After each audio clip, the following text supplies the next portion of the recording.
Hey guys, Icy here. In this video, I want to go over my interpretation of the no class healer. We're going to cover the what, why, and when of the no class healer, the skills I use, and which class actually has the best passives for this type of setup. That last part will be more like a tier list if anything. Timestamps will be in the description below. And with that, let's jump into the video.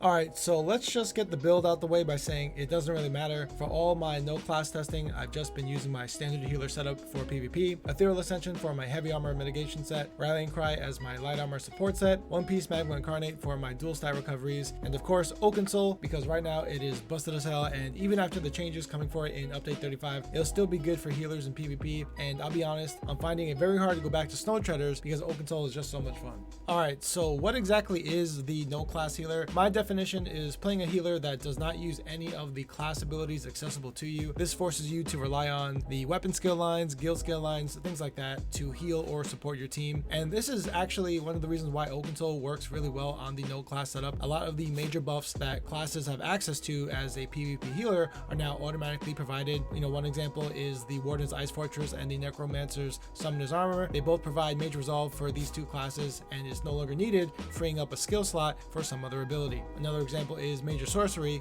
which some classes wouldn't normally have access to as a PvP healer, like the Templar and Necromancer are now technically getting a huge healing boost just by running Oaken Soul. Now, why play the no class healer? I'll be honest, I don't really have a reason as to why you should do this. It was more of an experiment to see if I could do it and how it would perform, and surprisingly, it worked really well. For one quick example, I was running this setup on my DK without using any DK abilities, and I was able to hit 2.5 million heals on a BG, which is the most I've ever hit on a DK, and I'm quite confident that I wouldn't have been able to do it if I was using abilities like Cinderstorm, Obsidian Shard, and Cauterize in comparison to Illustrious Healing, Blessing of Restoration, and Echoing Vigor. These are all solid healing abilities, but they all perform differently. Now, when should you play the no class healer? You can play it anytime you want and you'll have success with it, but practically it'd be more for solo QBGs when you wind up on a team with two of the same class healers. Then you might want to change an ability or two so you don't overlap the same stuff. But overall, I think it just opens up other questions like, do class skills even matter? Are skills outside of classes supposed to be equal or better? I don't know the answer, but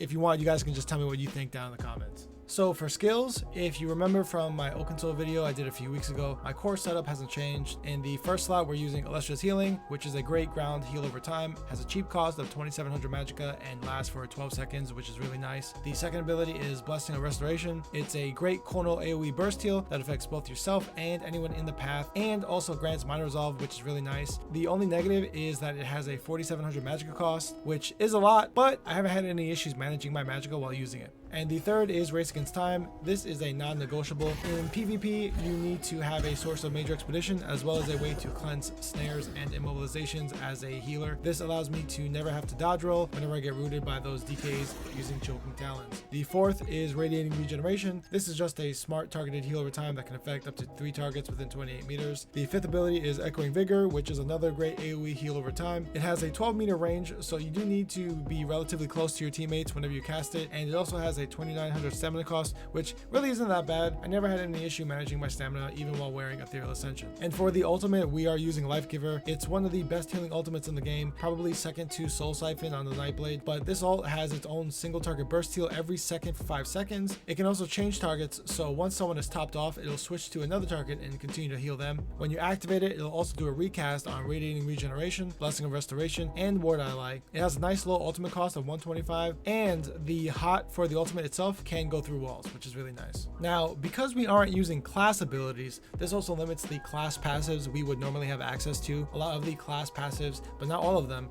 amplify the abilities within the class's subclass, which gives you an incentive to want to use them. One quick example, the DK's Burning Heart passive, which says when you have a Draconic Power ability active, your healing received is increased by 12%. This passive is really strong and incentivizes us to want to use abilities like our Hardened Armor, since we get increased heals onto ourselves whenever our armor buff is up. Conversely, all classes have some passives that directly impact your character stats only and not your abilities, and this is actually very important in finding out which class functions well as a no class healer. So let's use that as our segue to rank the non-class passives for each class, starting with the DK. On the DK, we have 3 passives to utilize. The first is Iron Skin, which increases the amount of damage you block by 10%. This is great for PvP healers because blocking is a natural part of the playstyle. This synergizes really well with the Sword and Board passives, but because we are using the Old Console Mythic, that extra 10% is really going to help us with the extra bit of damage mitigation we need when blocking with the Restoration Staff. Next is Scaled Armor, which increases your physical and spell resistance by 1650. You can't go wrong here. Having increased resistances helps increase your survivability, and 1650 armor translates to about 2.5% of damage mitigation. And lastly, we have the Battle Roar passive, which reads, when you cast an ultimate ability, you restore health, magicka, and stamina for each point of ultimate spent. Definitely one of my favorite passives in the game and is one of the most unique things about the DK. I always tell people it's like having a second Tri-Stat potion accessible to you, which is why I consider it one of the strongest passives that helps you with sustain. I'm going to score each class's passive between a 0 and a 1, then add them all together based on how many passives they have. So for the DK, since they only have 3 passives we can utilize fully, my score for the DK is a 3 out of 3. For the Necromancer, we only have 2 passives to choose from. The first is called Last Gasp, which increases your max health by 1250. Absolutely nothing wrong with this. Having that extra line of max health helps make you more durable when combined with high resistances. And the second passive is called Curative Curse, which reads, while you have a negative effect on you, your healing done is increased by 8%. This passive right here is the main reason why I say the Necro was meant for PvP as a healer. I think we can all agree that debuffs and status effects run rampant in PvP, so having a relatively high uptime on this passive is very easy to do. And for one of the classes that has a cleanse on its kit, I specifically choose not to run a cleanse just so I can maximize the use of this passive. And don't forget, the passive synergizes really well with the Trial by Fire set as an alternative option for damage mitigation if you don't want to run a set like Ethereal Ascension. My score for the Necro is a 2 out of 2. Now for the Nightblade, we have 3 passives. The first being Executioner, which reads, when an enemy dies within 2 seconds of being damaged by you, you restore 1000 magicka and stamina. I think this one is okay because even though we usually don't slot damage abilities, we are light and heavy attacking constantly to do damage and also build our ultimate. So it would not be uncommon to proc this passive very often when assisting your team with securing kills. Next we have is Refreshing Shadows, which increases your health, stamina, and magicka recovery by 15%. This is exactly the same amount of recoveries we get from the minor fortitude, endurance, and intellect buffs, so there are no complaints here. Great passive to have for sustain. And lastly, we have Catalyst, which reads, after drinking a potion, you gain 20 ultimate. I really like this passive a lot because it helps me cast more ultimates over a long period of time. To synergize with this passive, my favorite setup to run is an Argonian Nightblade with Arcasis. It's a really solid passive and I like it a lot. My score for the Nightblade is a 2.8 out of 3 because Executioner, while it is nice, it doesn't guarantee a 100% uptime of actually proccing. Now the Sorcerer actually has 5 passives we can utilize, which is a bit ridiculous. The first is Power Stone, which reduces the cost of your ultimate abilities by 15%. Great static passive, can't complain about this one. The lower our ultimate cost is, the more ults we can use over time. Next is Unholy Knowledge, which reduces the health, magicka, and stamina cost of your non-core combat abilities by 6%. This just means that all of your abilities get 6% cost reduction. This does not include your ultimate. It's very similar to the Breton's Magicka Mastery passive, but for both magicka and stamina abilities. Overall, great passive for sustain on a PvP healer. Next we have Persistence, which reads, after blocking an attack, your next health, magicka, or stamina ability will cost 15% less. It's the same sentiment as with what I said earlier with the DK. Blocking is very natural when playing as a PvP healer. Next we have is the Capacitor passive, which just increases your magicka recovery by 10%. As a PvP healer, the majority of our abilities are magicka based, so this is a fantastic passive to have. And lastly, we have Amplitude, which increases your damage done against enemies by 1% for every 10% current health they have. Not really helpful as a healer, but it does help secure kills. I've had many times where I'm either light or heavy attacking a target and manage to get the killing blow. Every little bit helps to get those kills, whether intentional or not. My score for the Sorc is a 4.8 out of 5 because Amplitude, we don't usually spec for damage, so it's just a nice bonus, but not required.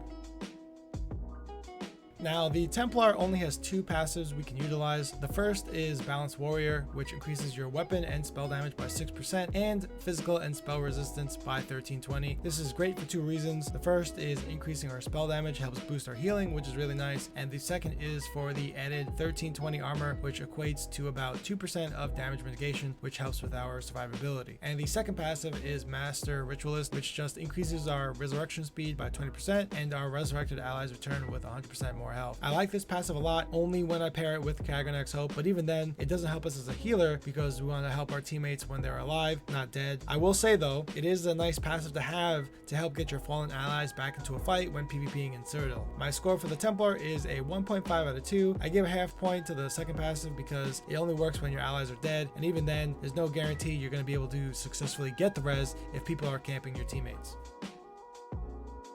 And finally, the Warden, we have 4 passives to utilize. The first is Maturation, which reads, when you activate a heal on yourself or an ally, you grant the target minor toughness, increasing their max health by 10% for 20 seconds. Just like every group needs at least one rallying cry, every group needs one Warden healer. Minor toughness is extremely unique and really useful the higher your actual max health is. As a quick example, if the 4 players on your team have 30k max health and you heal them as a Warden, the whole team now gets an added 12k total health, which is just 3k health per target. Next, we have Glacial Presence, which reads, enemies and allies who have recently been chilled take 10% more critical damage and healing from you. As I mentioned with the Necro, debuffs and stats effects run rampant in PvP, and it's not hard for yourself or an ally to get afflicted with chilled to really capitalize on this passive. Next, we have Icy Aura, which reduces the effectiveness of snares applied to you by 15%. Since it is very common to always run Race Against Time in PvP, it sort of makes this passive a bit useless, especially when I used to run Snow Treaders, but since we're running Oakensoul, I still think this brings some value in those moments when Race Against Time is not active. And lastly, we have Piercing Cold, which increases your magic and frost damage by 10%. So funny enough, I learned this when I was writing the script for the video, but the 10% magic damage increase does actually increase our light attack damage on our restoration staff. My score for the Warden is a 3.6 out of 4 because it's hard to say how truly appreciated Icy Aura is when everyone runs Race Against Time, and similar to what I said with the Sorc, Piercing Cold is a nice bonus, but not necessary because we don't spec for damage.